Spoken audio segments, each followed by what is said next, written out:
और अच्छी सुसमाचार उसका 6वां अध्याय 27 और 28 वचन।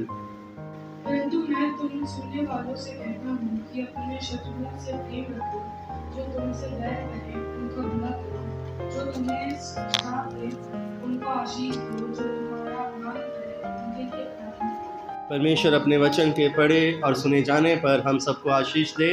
आमीन। हम अपने स्थानों पर बैठ सकते हैं। हम परमेश्वर का धन्यवाद करते हैं कि प्रभु हम सबको अपनी महिमा में और अपने महिमा में सिंहासन के पास लेकर आता है। बाइबल कहती है यीशु मसीह ने कहा कि मैं धर्मियों के लिए नहीं बल्कि पापियों के लिए आया हूँ, ताकि वो उद्धार पाएं और वो जीवन पाएं। परमेश्वर धनवानों के पास नहीं जाएगा, जिसको ज़रूरत है उसके पास जाएगा। परमेश्वर कंगालों के पास जाएगा। परमेश्वर भले चंगों के पास नहीं जाएगा, परमेश्वर बीमारों के पास जाएगा।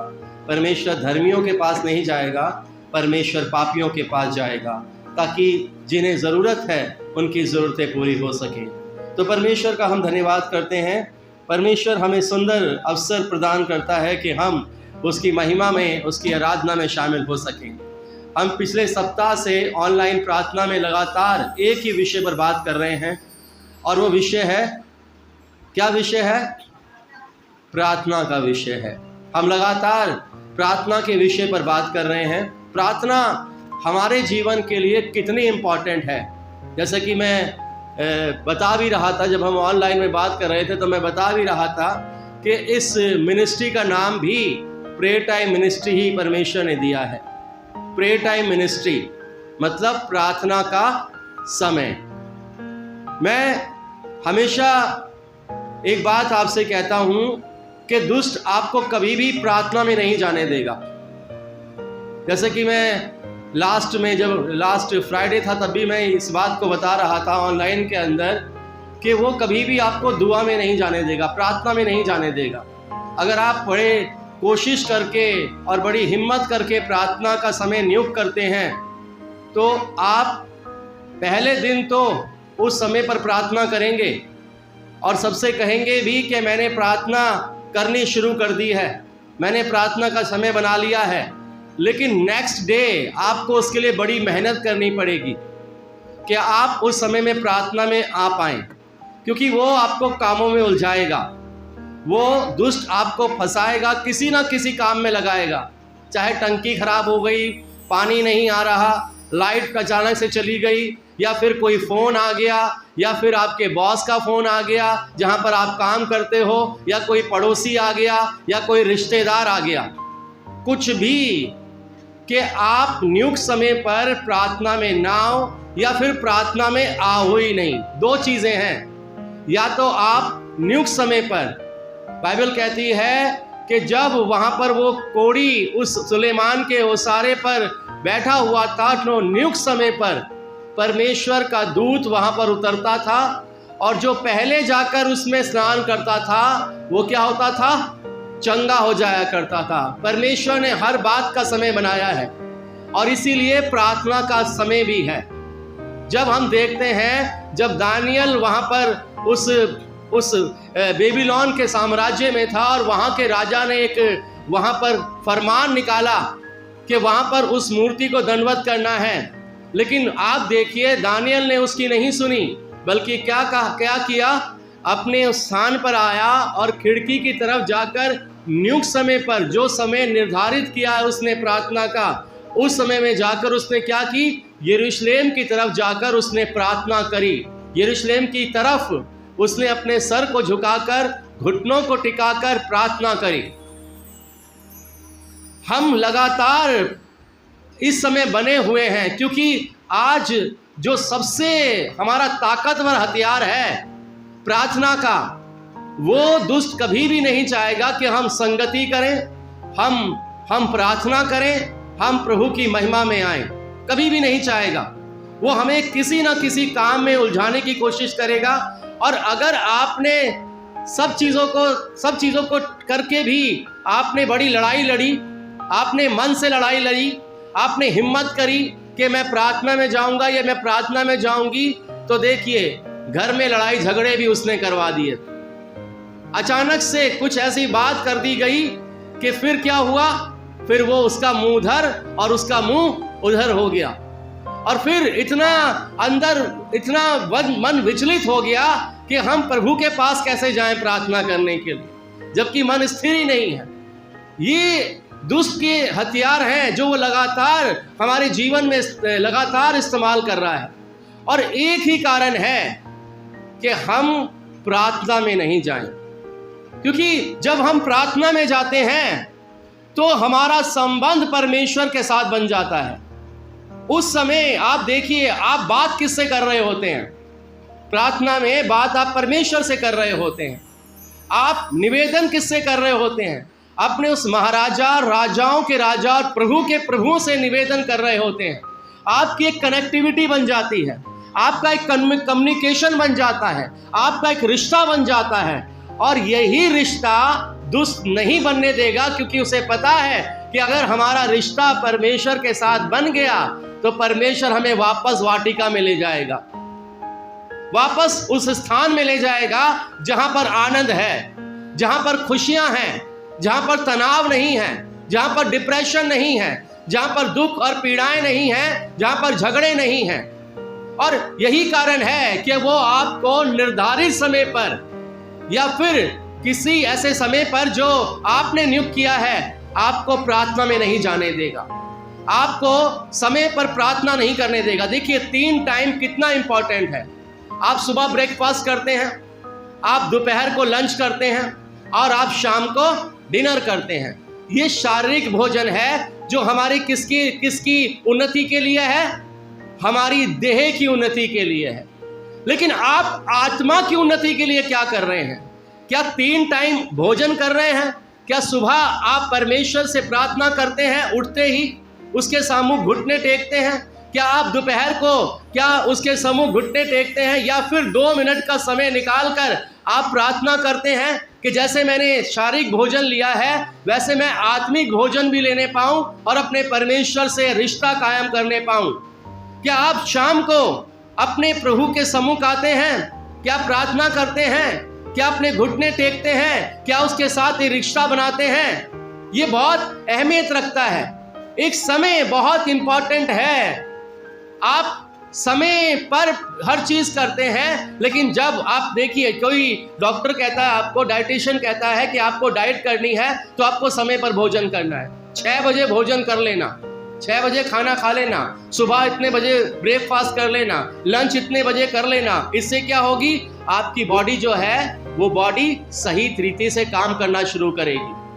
आपकी बॉडी के अंदर जो एक्स्ट्रा फैट है वो सब खत्म हो जाएगा।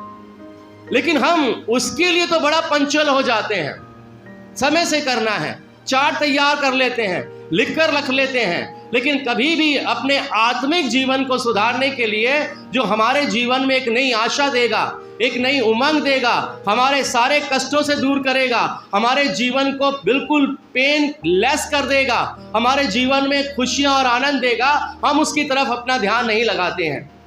प्रार्थना का जीवन हमारे लिए कितना ज़रूरी है ये बाइबल हमें लगातार बताती है, और पिछले सप्ताह से हम लगातार इस पर बड़े बड़े प्रेशर के साथ फोकस किए हुए हैं। कारण क्या है?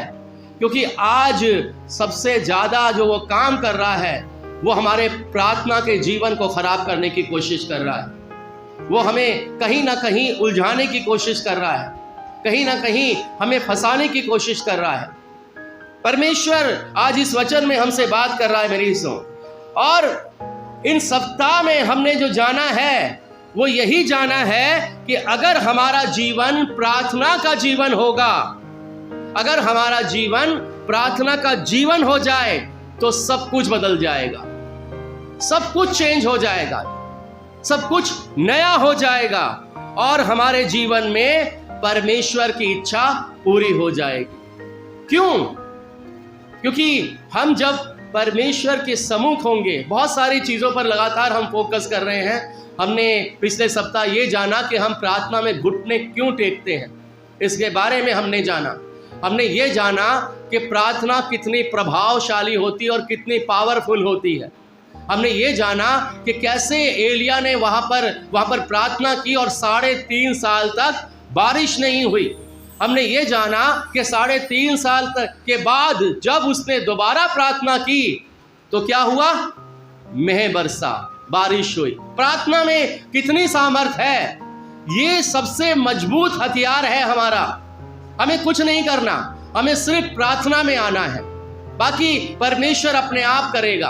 हमें सिर्फ परमेश्वर की उपस्थिति में आना है, परमेश्वर अपने आप चीजों को ठीक कर देगा। हम उलझे रहते हैं, फंसे रहते हैं, माइंड पर इतना प्रेशर बना लेते हैं। एक शब्द बड़ा एक कॉमन सा शब्द हो गया है जो मैं अक्सर सुनने में आता है, एंजाइटी हो गई है। एंजाइटी हो क्यों रही है? क्योंकि आपने अपने दिमाग पर प्रेशर बना रखा है। और ये प्रेशर बना क्यों है? क्योंकि आपने अपने माइंड को खाली नहीं किया है, अपने मन को खाली नहीं किया है। और मन को कहाँ खाली करेंगे? प्रार्थना में खाली करेंगे। परमेश्वर से कहेंगे कि परमेश्वर मेरी ये समस्या है, मेरी ये प्रॉब्लम है, मेरी ये परेशानी है, कोई नहीं सुन रहा मेरी, लेकिन तू मेरी सुनेगा, क्योंकि तू राजा है और तू राजाओं का राजा है।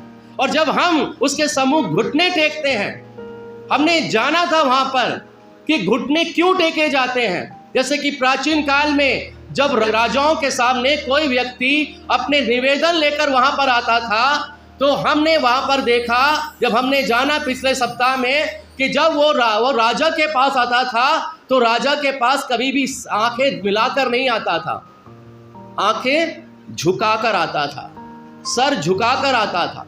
और जब वहां पर उसके बहुत सारे जो वहां पर ऊंचे पदों पर बैठते थे राजा के पास, वो उस व्यक्ति से कहते थे, जा और राजा को प्रणाम कर, दंडवत कर उसे। और जब वो राजा के पास आता था और राजा के पास आकर दंडवत करके, तो वो अपनी नजरें नीचे और अपने सर को झुका कर रखता था। और उस सर को झुकाकर, अपने सर को झुकाकर दंडवत करके अपने निवेदन प्रभु के सम्मुख रखता था। अपने तमाम वो चीजें वो अपने राजा के सम्मुख रखता था। और फिर राजा उस पर कृपा किया करता था, फिर राजा उस पर दया करता था। हम राजाओं के भी राजा और प्रभुओं की भी प्रभु के सम्मुख आते हैं, लेकिन मेरे जीसो, जरूरी है कि जब हम उसके सम्मुख आते हैं तो उसको समर्पित करें, अपने आप को दंडवत करें। और ये एक प्रार्थना का नियम है, एक प्रार्थना का नियम है जिसे अगर हम फॉलो करते हैं और जिसके अनुसार चलते हैं, हम किसी प्रधानमंत्री के सामने कभी भी बैठ के उससे निवेदन नहीं करेंगे, बल्कि अपने हाथों को बांध के और सर को झुकाकर अपनी रिक्वेस्ट करेंगे। अपने बॉस के सामने जाएंगे तो वहाँ पर भी बड़ी उसको रिस्पेक्ट देंगे। तो यहाँ पर तो हमारा राजा है, बल्कि वो तो राजाओं का भी राजा है। ये सब हमने पिछले सप्ताह में वहाँ पर जाना। मेरी इज्जत, प्रार्थना कितनी इंपॉर्टेंट है हमारे जीवन में हम नहीं समझते, लेकिन दुष्ट समझता है इस बात को। दुष्ट को पता है कि अगर इसका नियम बंध गया प्रार्थना का, मैं हार जाऊंगा, मुझे भागना पड़ेगा, मुझे निकलना पड़ेगा इसकी जिंदगी से, क्योंकि इसके साथ फिर परमेश्वर खड़ा होगा, इसके साथ फिर परमेश्वर रहेगा, क्योंकि इसका रिश्ता फिर परमेश्वर के साथ बन जाएगा। और यही कारण है कि वो दुष्ट हमें प्रार्थना में नहीं बने रहने देना चाहता। यही कारण है वो हमें बेकार के फालतू के कामों में ऐसा फंसा कर रखता है कि हम उसी में लगे रहते हैं, हम उसी में खोए रहते हैं। यहाँ तक कि मैं कई जगहों पर ऐसा भी देखता हूँ कि एक घर का एक व्यक्ति अपने कमरे को बंद करके प्रार्थना कर रहा है और दूसरी तरफ उसी घर के अंदर टीवी चल रहा है और बाकी लोग सब टीवी में मस्त लगे हैं, सब और चीज़ों में मस्त लगे हुए हैं। क्या चीज़ क्या है? एक व्यक्ति अपने जीवन को प्रभु की समर्पित कर रहा है, प्रभु के साथ संबंध बनाए हुए है, और बाकी लोग क्या कर रहे हैं? शैतान को अवसर दे रहे हैं, शैतान को अपने घर में आमंत्रित कर रहे हैं। और इसीलिए यही कारण है कि एक तो बचा है, बाकी सब फंसे के फंसे हुए हैं। बहुत सारी ऐसी चीज़ें हैं मरीजों जिस पर हमें गौर देने की बहुत ज़रूरत है। बाइबल कहती है, क्या ही भयानक बात है परमेश्वर के हाथों में पड़ना। ये बहुत ज़रूरी है, और जिससे हमारा एक रिश्ता बन जाएगा। देखिए, आप राजा के सम्मुख जाइए, एक राजा के सम्मुख जाइए, उसे दंडवत कीजिए, उसके सम्मुख सर झुकाइए, उससे निवेदन कीजिए, देखिए वो आप पर कितना फिदा हो जाएगा। तो यहाँ पर तो राजाओं का राजा है, प्रभु का भी प्रभु है, जब आप उससे लगातार निवेदन करोगे, जब आप उससे लगातार प्रार्थना करोगे और विश्वास के साथ प्रार्थना करोगे, बाइबल कहती है वो आपकी प्रार्थना को सुन लेगा, वो आपकी प्रार्थना को ग्रहण कर लेगा। यहाँ पर अगर हम यहाँ पर पढ़ें लूका रचित सुसमाचार और उसका 6वां अध्याय जिसे हमने अभी यहाँ पर पढ़ा, मैं एक बार फिर इसे रिपीट करूंगा। लिखा है, परंतु मैं तुम सुनने वालों से कहता हूं। 2 तरह के लोग होते हैं, यहाँ पर भी 2 तरह के लोग बैठे होंगे। एक वो होगा जो सुन रहा होगा। कहाँ से सुन रहा होगा? मन के कानों से।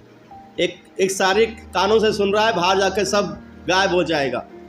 2 तरह के लोग, एक वो है जो सुनने वाले हैं, एक वो है जो ना सुनने वाले हैं। ना सुनने वाले मतलब जिन्होंने वचन को ग्रहण नहीं किया और उसके अनुसार नहीं चले। ये वो हैं जो सुनते हुए भी नहीं सुनते हैं। ना सुनने वाले उन्हें ही कहा जाता है। तो यहाँ पर परमेश्वर का पुत्र किससे कह रहा है? सुनने वालों से, क्योंकि उसे पता है सुनेंगे तो चलेंगे।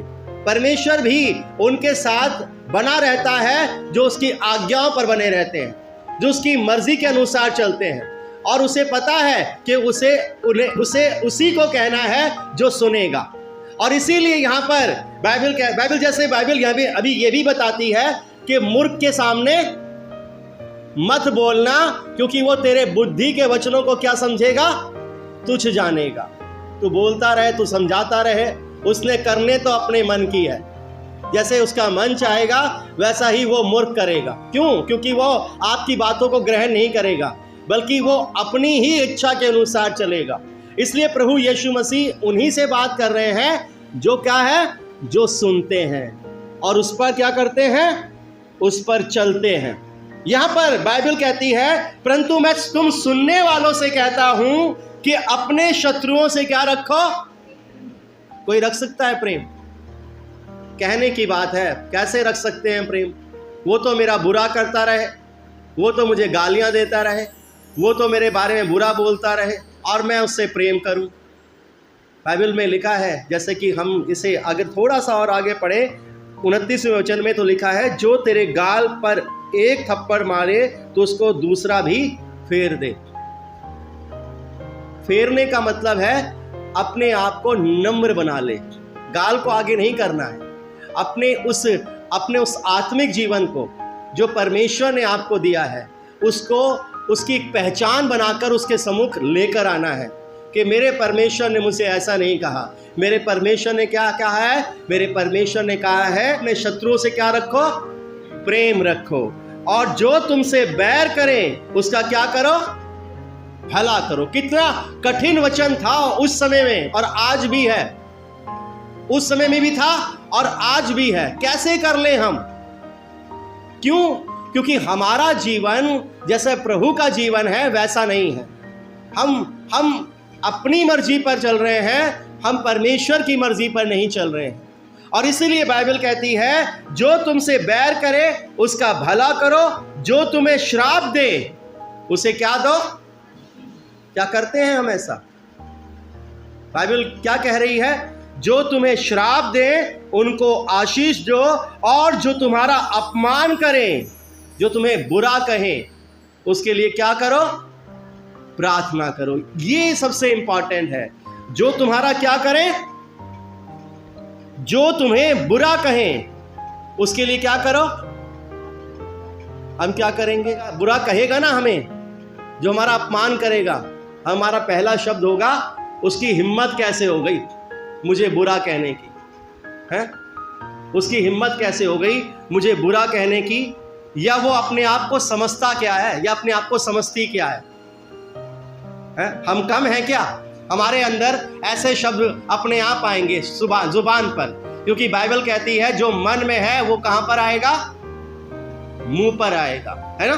तो उसकी हिम्मत कैसे हो गई कि उसने हमें बुरा कह दिया? या वो क्या समझती है अपने आप को? क्या समझता है अपने आप को? क्या हम कम हैं? क्या हम कम साख रखते हैं? क्यों? क्योंकि ये हमारा घमंड बोलेगा। और कारण क्या है? कारण है कि हम प्रभु की संगति में नहीं हैं। हमने अपने आप को नम्र और दीन नहीं बनाया है, जैसे परमेश्वर का वचन हमसे कहता है। मेरे अजीजों, हम उससे हम क्या करेंगे? उससे भी ज़्यादा बुराई करना शुरू कर देंगे। उसने मुझे एक बात बुरी बोली या किसी से मेरी एक बुराई करी, मैं उसकी 4 बुराई करूंगा, मैं उसकी ढूंढ ढूंढ के बुराइयां निकालूंगा। उसने वहां पर ऐसा किया था, उसने वहां पर ऐसा किया था, उसने ये किया था। लेकिन बाइबल हमें नहीं बता रही ऐसा करने के लिए। ये हमारा सांसारिक स्वभाव है जो दुष्ट ने हमारे अंदर डाला हुआ है। लेकिन बाइबल क्या कहती है? जो तुम्हारा अपमान करे, जो तुम्हें बुरा कहे, उसके लिए क्या करो?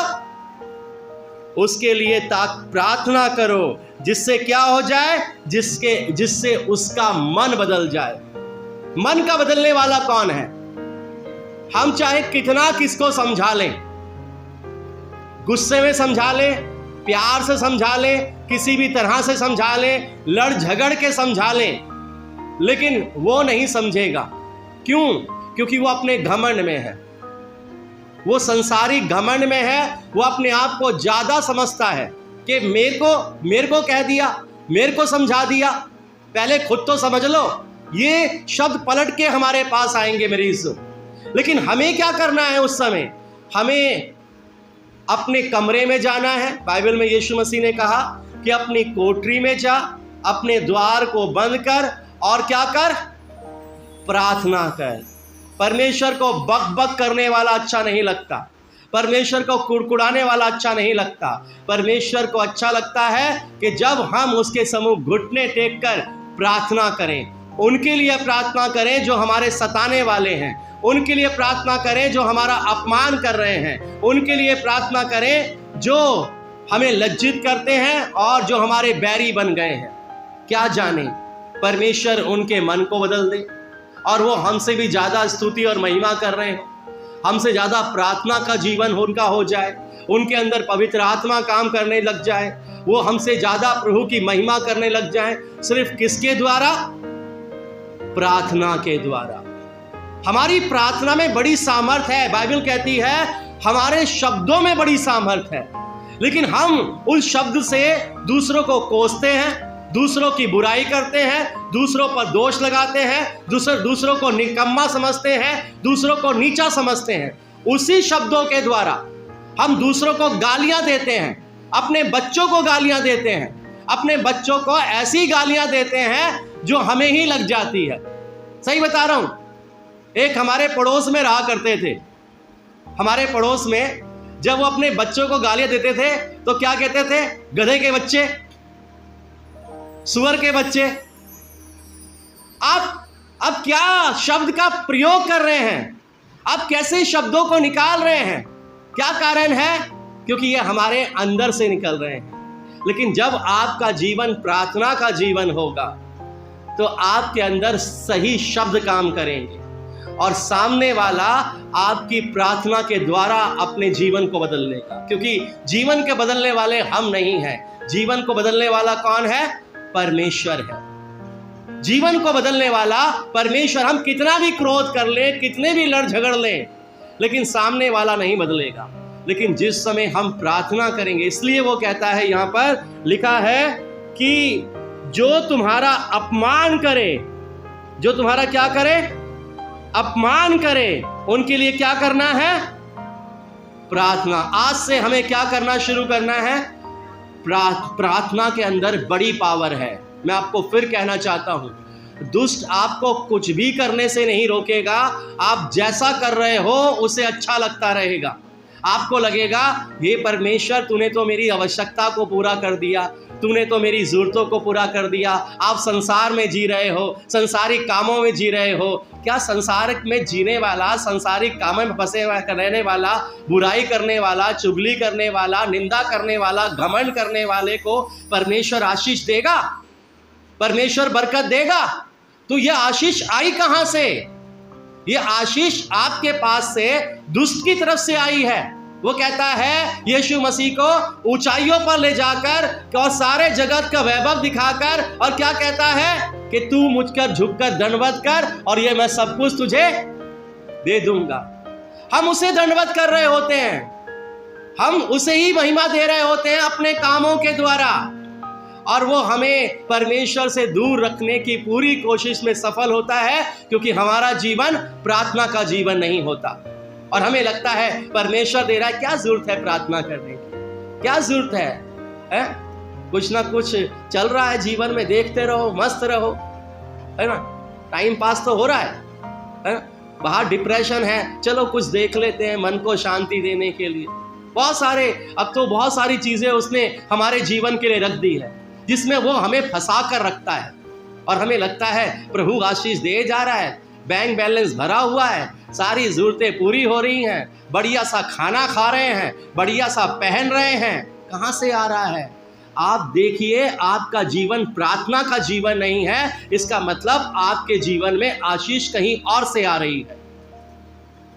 लेकिन जब आपका जीवन प्रार्थना का जीवन होगा, बाइबल कहती है जब परमेश्वर हमें सुख देता है तो उसमें दुख नहीं मिलाता। याद रखिए, उसमें कष्ट नहीं मिलाता। आज आपके पास आशीष तो आ रही है, लेकिन क्या सब चीजें ठीक हैं आपके घर में? क्या आपके बच्चों के जीवन में सब चीजें ठीक हैं? क्या आपके परिवार में सब चीजें ठीक हैं? नहीं है। क्यों? क्योंकि आपका जीवन प्रार्थना का जीवन नहीं है।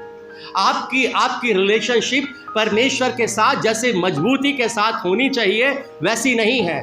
दानियल की थी, वो नहीं झुका उस स्टेचू के सामने, उस मूर्त के सामने नहीं झुका जो राजा ने बनवाई थी।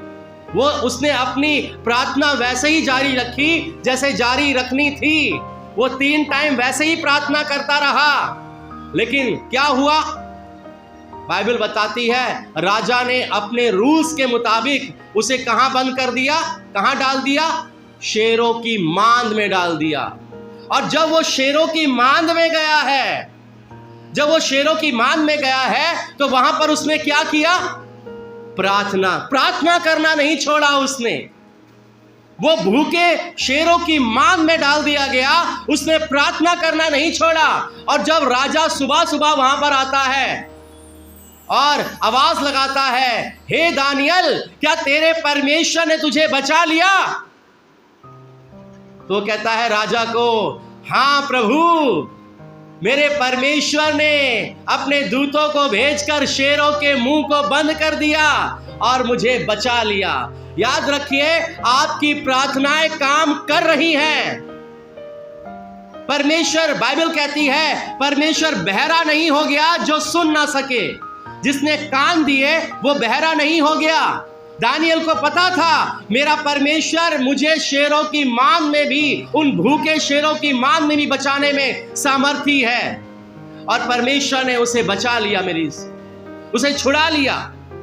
यीशु यहां एक नई आज्ञा दे रहे हैं, एक नई आज्ञा, एक नया नियम दे रहे हैं। उनके लिए प्रार्थना करो जो तुम्हारा क्या करते हैं? अपमान करते हैं, जो तुम्हें बुरा भला कहते हैं। प्रार्थना की जरूरत धर्मियों को नहीं है मेरी सो, याद रखिए। प्रार्थना की जरूरत तो पापियों को है, ताकि वो क्या बना दिए जाएं? धर्मी बना दिए जाएं। हालेलुया। प्रार्थना की जरूरत आज भी हमें उतनी है, क्योंकि हम कहीं ना कहीं परमेश्वर से दूर हैं, परमेश्वर की उपस्थिति से दूर हैं, परमेश्वर के अनुग्रह से दूर है मेरी। और आज अगर हम एक नियम बनाएंगे प्रार्थना का, तो हम परमेश्वर से एक पक्का मजबूत रिश्ता बनाएंगे। और जब एक पक्का और मजबूत रिश्ता बनाएंगे तो सारे रिश्ते टूट सकते हैं, परमेश्वर का रिश्ता कभी नहीं टूटेगा मेरी। सब आपको छोड़ दे। बाइबल कहती है एक दूध पिलाने वाली माँ अपने बच्चे को छोड़ सकती है, ना तो मैं तुझे छोड़ूंगा और ना कभी त्यागूंगा। यहाँ पर प्रभु यीशु मसीह अपने चेलों को एक और वचन दे रहे हैं। मेरे साथ निकालिए यहाँ पर मरकुस रचित सुसमाचार उसका 11वां अध्याय 25 और 26 पढ़िए। और जब कहीं लिखा है कि कुर्सी पर बैठ के प्रार्थना करते हो, लिखा है? लिखा है कि सोफे पर या बेड पर बैठ के प्रार्थना करते हो, जिस बेड पर सोते हो है, क्या उस बेड पर बैठ के प्रार्थना करते हो? लिखा है? बाइबल में कभी नहीं लिखा होगा ऐसी शब्द। जब कभी तुम कैसे प्रार्थना करते हो? खड़े होकर दो चीजें हैं, तो खड़े होकर या घुटने टेक कर। जब राजा के सामने आते थे तो ऐसे सर झुकाकर आते थे या फिर दंडवत करते थे। जब कभी तुम खड़े होकर प्रार्थना करो, तो यदि तुम्हारे मन में किसी के प्रति कुछ विरोध हो, देखिए ये एक प्रोसेस है, आपको इस प्रोसेस से होकर गुजरना पड़ेगा। अगर आप चाहते हैं आपकी प्रार्थना ग्रहण हो, आपकी प्रार्थना सुन ली जाए, तो आपको जो प्रभु यीशु मसीह ने ये प्रोसेस दिया, जिसे हम पढ़ेंगे अभी, इस प्रोसेस से होकर गुजरना पड़ेगा। जब कभी तुम खड़े होकर प्रार्थना करो, और आगे, यदि तुम्हारे मन में किसी के प्रति कुछ विरोध हो, किसी के प्रति भी, पुराना भी कहीं हो, पुराना भी निकाल लीजिए, क्षमा मांगिए, क्षमा कर दीजिए, उसी समय खाली कीजिए अपने आप को। किसी के भी प्रति तुम्हारे मन में, कहां पर? मन में, तुम्हारे माइंड में, यहां चलता है सब कुछ, हमारे दिल में नहीं है, वो सिर्फ धड़कता है, यहां चलता है सब कुछ। जहां जो कुछ भी तुम्हारे माइंड में, मतलब तुम्हारे मन में किसी के प्रति भी क्या हो, विरोध हो, क्षमा करो। तो क्या करो? क्षमा करो। क्षमा परमेश्वर से जोड़ती है। हे पिता, इन्हें क्षमा कर, क्योंकि ये नहीं, क्या कर रहा है? वो क्रूस पे चढ़ा हुआ क्या कर रहा है? प्रार्थना कर रहा है। क्रूस पे चढ़ा हुआ, लथपथ, खून से लथपथ है, पूरा खून बह रहा है पूरी बॉडी से, हर तरफ कीलें ठुकी हुई हैं, सर पर कांटों का ताज है, और जिन्होंने ऐसा किया उनके लिए क्या कर रहा है? प्रोसेस पूरा कर रहा है। हमें इस प्रोसेस को पूरा करना है। कोई हमें मार रहा है, कोई हमें गाली दे रहा है, कोई हमारी आंखों पर पट्टी बांधकर हमें थप्पड़ मार रहा है, और हंसा और ठट्टा और मजाक कर रहा है, और कह रहा है, बता तू तो परमेश्वर का पुत्र है, बता तुझे किसने मारा, बता। और वही कीले ठोक रहे हैं, वही कांटों का ताज पहना रहे हैं, और कह रहे हैं, ये है राजा, ये राजा है, ये यहूदियों का राजा है, ये महाराजा है, और ठट्टा और मजाक कर रहे हैं। और फिर उसे टांग दिया क्रूस पर, और वो अपने अपमान करने वालों के लिए, अपने बुरा करने वालों के लिए, अपने पर दोष लगाने वालों के लिए क्या प्रार्थना कर रहा है? देखिए वो क्या प्रार्थना कर रहा है? हे पिता, इन्हें क्षमा कर, क्योंकि ये नहीं जानते ये क्या कर रहे हैं। क्या वो नहीं जानते थे क्या कर रहे हैं? क्या उन्हें नहीं पता था कि क्रूस पर चढ़ा रहे हैं? क्या उन्हें नहीं पता था कि कीले ठोक रहे हैं? क्या उन्हें नहीं पता रोमन्स रूल्स के अनुसार वो काम कर रहे हैं? बेशक वो रोमन्स रूल्स के अनुसार काम कर रहे थे, लेकिन परमेश्वर के रूल के अनुसार काम नहीं कर रहे थे। इसलिए परमेश्वर का पुत्र कह रहा था कि इन्हें नहीं पता, ये तेरे नियमों की धज्जियां उड़ा रहे हैं। लेकिन उसके बावजूद भी मैं चाहता हूँ, ये इन्हें नहीं पता, ये तेरे पुत्र का, तेरे इकलौते पुत्र का अपमान कर रहे हैं। लेकिन मैं चाहता हूँ पिता कि तू इन्हें क्या कर, उसे पता है उसे स्वर्ग जाना है, उसे पता है उसे आनंद में जाना है, उसे पता है उसे अपने परमेश्वर के पास जाना है, उसे पता है उसे अपने पिता के पास जाना है। लेकिन जब तक वो क्षमा नहीं करेगा, जब तक वो अपने मन को खाली नहीं करेगा, तब तक वो अपने उस बोझ को नहीं उतारेगा, तब तक वो अपने पिता से नहीं मिल पाएगा। याद रखिए, क्षमा हमें परमेश्वर से जोड़ती है। इसलिए वो क्या कहता है, अब पढ़िए, जब कभी तुम खड़े हुए प्रार्थना करते हो,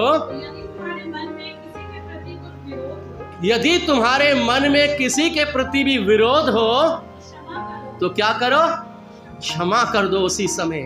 क्षमा, परमेश्वर उसी समय एक्सरे मशीन है, उसके पास टेक्नोलॉजी बड़ी हाई है, उसे पता है आपके मन में क्या है, आपके मन में पुराना क्या रखा हुआ है, आपने किसको क्षमा नहीं किया, आपने किससे बात नहीं कर रहे हो, मैं कभी उससे बात नहीं करूंगी, मैं कभी उससे बात नहीं करूंगा। वो सब जानता है आपने किससे रिश्ते तोड़े हुए हैं, उसको सब पता है, वो सब जानता है, और आ रहे हैं उससे प्रार्थना करने, क्षमा कर दे प्रभु, दया कर दे, क्षमा कर दे, माफ कर दे। आपने माफ किया जो वो आपको माफ करेगा, आपने दया की जो वो आप पर दया करेगा, आपने अनुग्रह किया जो वो आप पर अनुग्रह करेगा। इसलिए वो कहता है, क्या कहता है, आगे पढ़िए, इसलिए कि तुम्हारा स्वर्गीय पिता भी क्योंकि तुम्हारे अपराध क्षमा करे, और यदि तुम क्षमा ना करो, तुम्हारा पिता भी जो स्वर्ग में है, देखिए ये कंडीशन है ना, जैसे को तैसा। और यदि तुम उनके अपराध क्षमा ना करो तो तुम्हारा स्वर्गीय पिता भी तुम्हारा अपराध क्षमा नहीं करेगा। जब तुम प्रभु के वेदी के पास आओगे, जब तुम प्रभु को पुकारोगे, क्यों नहीं सुन रहा? क्यों हे प्रभु चिल्ला चिल्ला कर कह रहे हैं, क्यों नहीं सुन रहा? क्योंकि कहीं कुछ पेच अटका हुआ है, कहीं कुछ ब्लॉकेज है, कहीं पाइप में कुछ कचरा फंसा हुआ है। उस कचरे को बाहर निकालना है आज ही अपने मन को खाली करना है। हे पिता, इन्हें क्षमा कर, क्योंकि ये नहीं जानते ये क्या कर रहे हैं। अय्यूब ने ऐसा किया। अब अय्यूब के जीवन को देखिए, कैसा जीवन हो गया था। बाइबल कहती है कि दुष्ट ने उसे इतना दुख, इतना कष्ट दिया कि उसके पूरे बॉडी पर फफोले हो गए थे, पूरी बॉडी फफोले से भर गई थी, ठीकरों से अपने शरीर को खुजाता था, इतनी खुजली हो गई थी उसकी पूरी बॉडी पर। एक प्रोसेस निभाना था उसको, परमेश्वर ने उसको एक प्रोसेस दिया, जिसे हम यहाँ पर अय्यूब की पुस्तक को निकालिए। अय्यूब की पुस्तक उसके 42वें अध्याय को अगर हम यहाँ पर पढ़ेंगे और 42वें अध्याय के 10वें वचन को पढ़ेंगे, उसने उस प्रोसेस को पूरा किया। क्या कहता है वचन? जब अय्यूब ने अपने मित्रों के लिए प्रार्थना की, जब अय्यूब ने, उससे पहले देखिए, उससे पहले वो दुखी, कष्ट, पीड़ाएं सह रहा है, तकलीफें सह रहा है, लेकिन जब उसने किसके लिए? अपने मित्रों के लिए प्रार्थना की। जब यहोवा ने उसका सारा दुख दूर किया, देखिए, जब उसने प्रार्थना की, क्षमा मांगी अपने मित्रों के लिए, जब उसने क्षमा मांगी, हे पिता इन्हें क्षमा कर, तब क्या हो गया? तब परमेश्वर ने उसके सारे दुख को क्या कर लिया? दूर किया।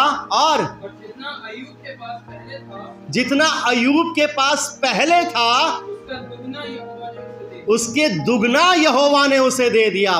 प्रोसेस देखिए, अगर आप प्रोसेस के अनुसार प्रार्थना कर रहे हैं, नियम के अनुसार, नियम ऐसे नहीं कि खड़े हो गए, लेकिन क्या हम उस आज्ञाओं के अनुसार चल रहे हैं? क्या हम उसे फॉलो कर रहे हैं या खड़े हो गए? वो अब देखिए, वो जवान वहां पर आया, उसने विवाह का वस्त्र नहीं पहना था, क्या हो गया? उसे बाहर निकाल दिया गया। वो प्रोसेस में नहीं था, वो नियम के अनुसार नहीं चल रहा था और वो बाहर निकाल दिया गया। याद रखिए, हम बेशक यहाँ पर सब कुछ मिल रहा है हमें, क्योंकि वो कहीं और से मिल रहा है। क्यों? क्योंकि हम नियमों को फॉलो नहीं कर रहे हैं, हम जैसा हमने करना चाहिए वैसा नहीं कर रहे हैं। अगर हम वैसा करना शुरू कर देंगे तो याद रखिए, परमेश्वर हमारे जीवन को बदल देगा, हमारे जीवन में वो आनंद और वो शांति ले आएगा जो संसार की समझ से परे है। इसलिए प्रार्थना सबसे पहला नियम है। प्रार्थना करना बंद मत कीजिए, चाहे कुछ भी हो जाए, चाहे आप कितने डिप्रेशन में जाएं, डिप्रेशन को रखिए साइड में, एंजाइटी को रखिए साइड में, झगड़ों को रखिए, दुखों को रखिए, पीड़ाओं को रखिए एक साइड में, और पहले जाइए, बंद कमरा कीजिए और अपने घुटनों को टिकाइए, अपने सर को झुकाइए और अपने राजा से प्रार्थना कीजिए। देखिए, वो आपकी समस्या को सॉल्व करने में सामर्थी है, वो आपकी प्रॉब्लम्स को दूर करने में सामर्थी है। जहां आपके काम असफल हो रहे होंगे, वो उन्हें सफल कर देगा। जहां पर आपकी वो तकलीफ नहीं जा रही, आपके द्वारा जाएगी वो तकलीफ, आपके विश्वास के द्वारा और आपकी प्रार्थना के द्वारा वो तकलीफ आपके जीवन से जाएगी। आपके काम पर आशीष नहीं है, परमेश्वर आपके काम पर आशीष देगा, आपको फलवंत करेगा। और ये नहीं होगा कभी काम बहुत अच्छा आ गया और कभी काम नहीं है, ऐसा नहीं होगा। क्योंकि जहां परमेश्वर का काम होता है, जहां परमेश्वर सुख देता है, वहां परमेश्वर दुख नहीं देता, कष्ट नहीं देता। आपको फॉलो करने हैं, याद रखिए। और जब हम उसके अनुसार चलेंगे, हमारा जीवन प्रार्थना का जीवन होगा। चाहे कुछ भी हो जाए, फोन साइड में रख देना है, फोन आ रहा है आने दो, टीवी बाद में देख लेंगे, सीरियल बाद में देख लेंगे, मूवी बाद में देख लेंगे, सब चीजें बाद में करेंगे। पहले जो करना है वो प्रार्थना करनी है। मेरा प्रभु मेरा इंतजार कर रहा है, मेरा परमेश्वर मेरा इंतजार कर रहा है। और जब आप घुटने टेकेंगे, याद रखिए, वो आपके सामने आपको महसूस होगा, वो आपको सामने आपको फील होगा और आपकी प्रार्थना को वो सुनेगा। मेरी एक अंतिम एक स्टोरी सुनाकर मैं समाप्त करता हूँ। एक स्टोरी को मैं देख रहा था, वहाँ पर एक लेडी के बारे में मैं वहाँ पर देख रहा था, जो चर्च के अंदर एक अच्छी वर्शिपर है, अच्छी प्रार्थना करती है वो, और वो प्रेज एंड वर्शिप कर रही है। जैसे कि अभी यहाँ पर वर्शिप हुई, वैसे सेम वो वर्शिप कर रही है और बड़ी जोर से वर्शिप कर रही है। उसके साथ और बहुत सारे लोग हैं। अचानक से उसकी निगाह एक सामने कुर्सी पर जाती है, पीछे वाली कुर्सी पर। उस कुर्सी पर अभी थोड़ी देर पहले उसकी बेटी बैठी हुई थी वहां पर, लेकिन जब उसकी निगाह वहां पर जाती है तो वो बेटी उस कुर्सी पर नहीं होती, वो वहां से उठकर जा चुकी होती है। और जब वहां से वो उठ के जा चुकी होती है तो वो बड़ी परेशान हो जाती है, बड़ी दुखी हो जाती है। अंदर बेशक वो उस समय वर्शिप में है, लेकिन वो बड़ी टूटी हुई है। वो परमेश्वर से वहीं पर खड़े खड़े ही बात करना शुरू करती है कि हे परमेश्वर, मैं अपनी बेटी के लिए इतनी प्रार्थनाएं कर रही थी, इतनी विनती कर रही हूँ, इतनी, लेकिन अभी तक उसमें कोई परिवर्तन नहीं है, अभी तक उसमें कोई चेंज नहीं है। उसके आंसू निकलने लगते हैं, वो रोने लगती है। वहां पर उसकी निगाह जाती है उस कुर्सी पर। अभी कुछ ही समय पहले उसने अपनी बेटी को बाइबल दी थी। वो देखती है वो बाइबल वहीं पर रखी हुई है, उसी कुर्सी पर रखी हुई है वहां पर वो बाइबल। वो बड़ी टूट जाती है। वो अपने घुटनों को वहां पर टिकाती है और टिकाकर सब उसकी तरफ देखने लगते हैं, और घुटनों को टिकाकर वहां पर वो अपनी पीड़ाएं, प्रार्थना नहीं बल्कि अपने दुख को वहां पर परमेश्वर के सम्मुख रख रही होती है। हे परमेश्वर, तू कब तक नहीं सुनेगा? कब तक मेरी प्रार्थनाओं को नहीं सुनेगा? मेरी बेटी में कोई परिवर्तन नहीं है, मेरी बेटी में कोई चेंज नहीं है, कोई परिवर्तन नहीं है उसके अंदर। वो वहां पर अपनी पीड़ाओं को रख रही होती है। और उसके बाद जब वर्शिप खत्म होती है, वो कहती है जाकर वो वहीं सोच रही होती है, सबसे पहले जाकर मैं वो बाइबल उठाऊंगी। वो बड़ा क्रोध में होती है वहां पर। और जब वहां पर वो बाइबल के पास पहुंचती है तो सबकी चर्च की निगाहें उसकी तरफ होती है। उसे नहीं पता होता कि सब लोग उसे ही देख रहे हैं, पलट पलट के। वो जाती है और जाकर वहां पर वो जाकर उस बाइबल को उठाती है। उस बाइबल को जब वो उठाती है तो उसके अंदर एक लेटर लगा होता है, एक चिट लगी होती है, और उस चिट पर कुछ शब्द लिखे होते हैं। यहाँ पर वो शब्द जो वहाँ पर पढ़ती है तो उसे और गुस्सा आ जाता है। जब वो शब्दों को वहाँ पर उस शब्दों को वो पढ़ती है, उस पर लिखा होता है, मेरे सबसे प्यारे और सबसे करीबी, मेरे प्रिय। इस तरह से उस लेटर पर लिखा होता है, और लिखा आता है, मुझे पता है कि मैं हाल ही में तुमसे दूर हो गई थी, लेकिन अब मैं वापस तुम्हारे पास आ रही हूँ। और मैं तुम्हारी बाहों में आरामदेह महसूस करूंगी दोबारा से आकर, और मैं वास्तव में तुम्हारी हूँ। अब वो बड़ी गुस्सा हो जाती है। उससे लगता है ये जिसका कोई प्रेमी है, ये अपने उस प्रेमी के पास वो लौट गई है वापस, और बड़ी पीड़ा में होती है, बड़ी दुख में होती है, और आंखों से उसके आंसू निकल रहे होते हैं। पीछे से एक किसी का हाथ उसे वहाँ पर छूता है, उसके कंधे पर किसी का हाथ वहाँ पर आता है उसे, और वो आंखें बंद की होती है उस समय, क्योंकि उसकी आंखें बड़ी गीली होती है, रो रही होती है, और वो बड़ी मुश्किल से अपनी आंखों को वहाँ पर खोलती है, और खोलकर वो वहाँ पर देखती है पलट के उसकी बेटी खड़ी होती है वहाँ पर। बड़ी उसका मन बड़ा भर जाता है और बड़े क्रोध में होती है उस समय भी वो, और वो अपनी बेटी की तरफ वहाँ पर देखती तो बेटी कहती है माँ, और वो कहती है, वो उसकी तरफ देखती है क्योंकि बेटी अभी वॉशरूम से होकर वहाँ पर आई थी। वो वॉशरूम से वहाँ पर होकर आई थी, और वो अपनी बेटी को देखती है, बड़ा क्रोधित तो होती है लेकिन चुप रह जाती है वहाँ पर, बड़ी क्रोधित होती है। और वो जो उसकी बेटी होती है उसके हाथ में उस लेटर को देखती है, जो लेटर उसके हाथ में होता है उस लेटर को वो देखती है, और अपनी माँ से कहती है, माँ ये मेरा लेटर है, ये लेटर मैंने लिखा है। और उसके बाद वो कहती उसकी जो बेटी होती है वो कहती है, माँ मैं वापस अपने घर वापस लौट आई हूँ, मैं अपने घर वापस लौट आई हूँ। मेरा जो प्रेमी है वो यीशु मसीह है। मैं अपने प्रेमी के पास वापस लौट आई हूँ और अब मैं इससे कभी दूर नहीं जाऊंगी। उसकी माँ की आंखों से आंसू गिरने लगते हैं, वो रोने लगती है और बड़ी विचलित होकर अपनी बेटी को अपने गले लगा लेती है। वहाँ पर मैं आपको एक चीज़ बताना चाहता हूँ मेरे यीशु, आपकी प्रार्थनाएं खाली नहीं जा रही। जो आप प्रार्थनाएं अपने बच्चों के लिए कर रहे हो, अपने परिवार के लिए कर रहे हो, अपने जीवन के लिए कर रहे हो, अपने घुटनों को टेक कर रहे हो, वो प्रार्थनाएं कभी खाली नहीं जा रही। परमेश्वर आपके जीवन में, आपके बच्चों के जीवन में, आपके परिवार में काम कर रहा है। ये ज़रूरी है कि हम प्रार्थना करते रहें, प्रार्थना बंद ना करें, क्योंकि प्रार्थना हमारे परमेश्वर से एक मजबूत रिश्ता बनाती है, एक अच्छा रिश्ता बनाती है। और जब वो रिश्ता बन जाता है तो चीज़ें सब सही हो जाती हैं, क्योंकि परमेश्वर का पुत्र कहता है कि मैं सब कुछ सही कर दूंगा। हमें इस बात पर विश्वास करना है। परमेश्वर आप सबको आशीष दे, बहुत बरकत दे। ये वचन मेरे लिए है और मेरे जीवन में काम करेगा।